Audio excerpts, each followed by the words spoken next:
begin in Venezuela, the Minister of Communications, Jorge Rodriguez, just held a news conference. He showed new evidence, including confessions of those who had been arrested for planned attacks against President Nicolas Maduro. And considering the severity of the confessions and the testimonies that he is providing, we request, on grounds of national security, that he is mentioning the plans to stage a military coup against the constitutional government of Venezuela. And he is also mentioning elements of aggression against the constitutional president.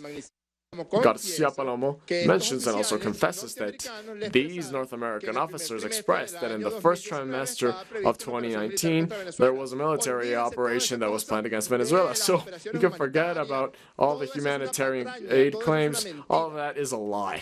It is very clear that the real intent from the Trump administration and John Bolton and Marco Rubio and Mike Pence is military aggression against Venezuela. So in an exercise of macabre and terrifying nationalism, Garcia Palomo said, no, we don't need Americans to kill each other. We can kill ourselves. We can do that. And then is when we managed to capture this man.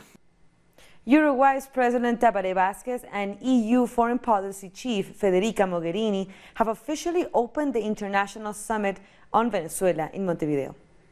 I hope we have a very fruitful meeting, and let me underline that in the exchanges we will have, we will try not to refer to our points of departure, but rather focus on what brings us together, on our commonalities and the final objective, which is a peaceful, democratic Venezuela and a peaceful, democratic region. Our correspondent Mateo Grille has more on what will be discussed and who is attending.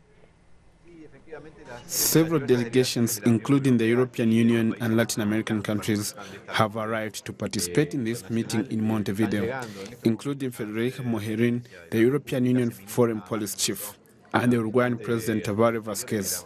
After that, the Spanish Foreign Minister Josep Borrell and other diplomatic missions like Ecuador and Mexico.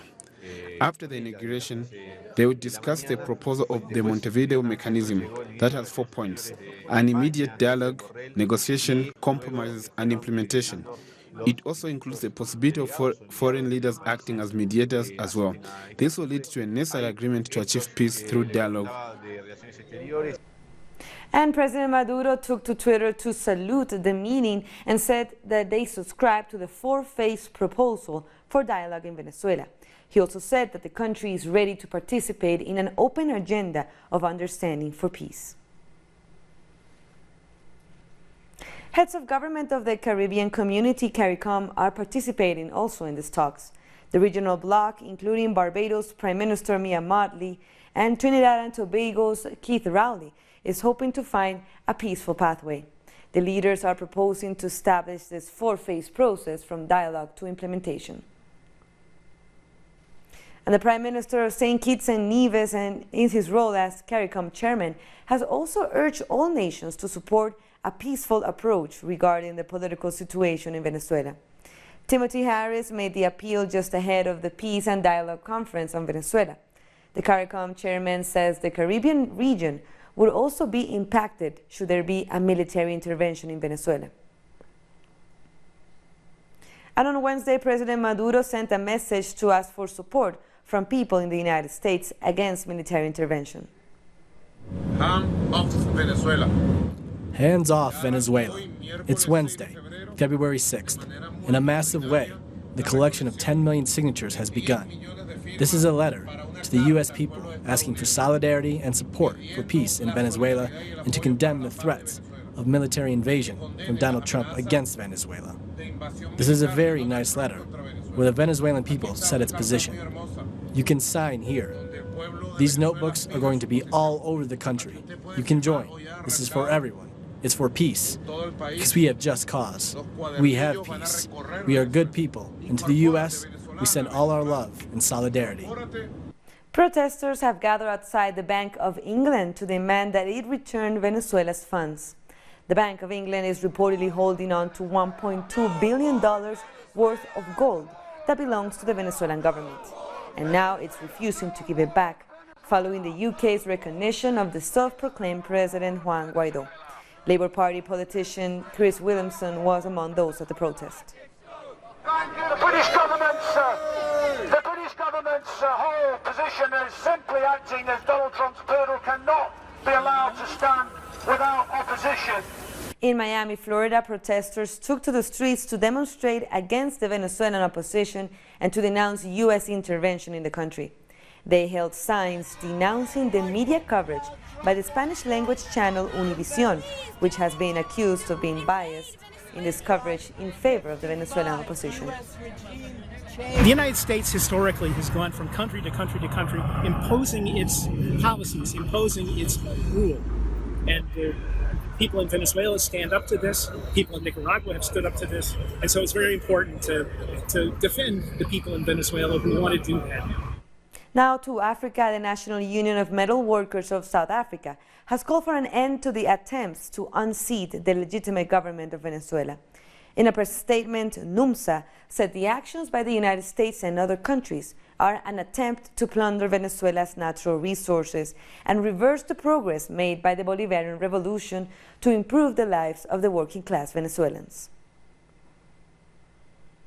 The South African Communist Party has reaffirmed its support for President Nicolas Maduro and the Venezuelan people in the face of attempts by the U.S. and its allies to undermine the country's government. We were deeply disturbed by the very crude hypocrisy and the blatant undermining of Venezuela's sovereignty by these so-called champions of democracy.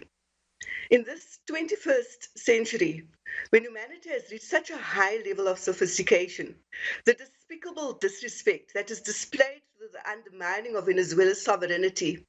And so it is for this reason that we as the South African Communist Party, along with our alliance partners, the African National Congress, who is the governing party, the Congress of South African Trade Unions, which has a major support, the Federation of many trade unions, and the South African National Civic Organization, as well as the Friends of Cuban Society.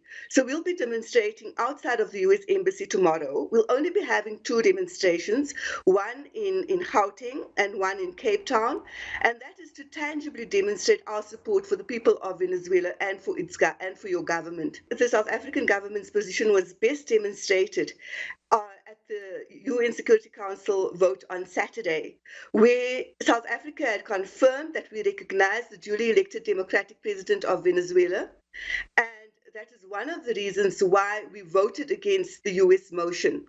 It is very important, as I had said before, it is very important that the rule of law be upheld and respected, both domestically and internationally, and you can be assured that the government of South Africa will be defending that position at all times. The intention of tomorrow's protest is to create an awareness amongst our people, to spread an alternative narrative to the one that is being communicated by CNN, by the BBCs, and sadly even our own South African Broadcasting Corporation, so that our people can be aware of the true conditions that's in Venezuela and the true motives behind Trump and his allies.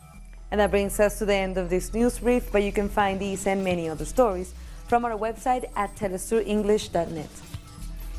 For our viewers in Africa, we are on Starsat channel 461 in South Africa and 539 in Nigeria, and we're on social media as well. For Telesur English, I'm Carla Gonzalez. Thank you for watching.